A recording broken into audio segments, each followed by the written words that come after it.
News కి స్వాగతం. భారీ మెజార్టీతో గెలిచిన టీడీపీ జనసేన కూటమి పార్టీలు కలిసి మన రాష్ట్రానికి రావాల్సిన విభజన హామీలు, ప్రత్యేక హోదా తదితర అంశాలపై కేంద్రంతో మాట్లాడి విభజన హామీల అమలు సాధనకు చొరవ చూపాలి. సిపిఐ రాష్ట్ర కార్యదర్శి వర్గ సభ్యులు జంగాల అజయ్ కుమార్.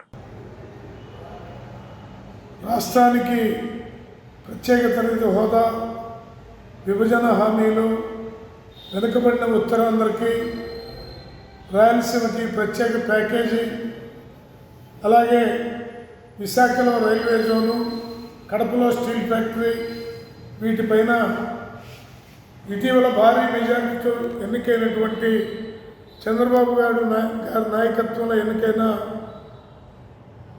నాయకత్వంపై నరేంద్ర మోడీతోటి మాట్లాడి చేయాలి. అలాగే అమరావతి రాజధాని పనులు మరింత వేగవంతం చేసి ఏపీకి రాజధాని అమరావతి అనేటటువంటి దాన్ని ఒక్కసారి చెప్పి ఆ పద్ధతుల్లో అమరావతిలో పనులు చాలా వేగవంతంగా పూర్తి చేయాలని సిపిఐగా విజ్ఞప్తి చేస్తూ ఉన్నాం. అలాగే పంటల సీజన్ వచ్చింది.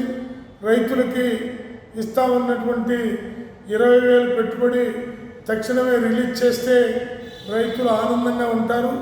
దీన్ని తక్షణమే రిలీజ్ చేయాలని సిపిఐగా విజ్ఞప్తి చేస్తూ ఉన్నాం.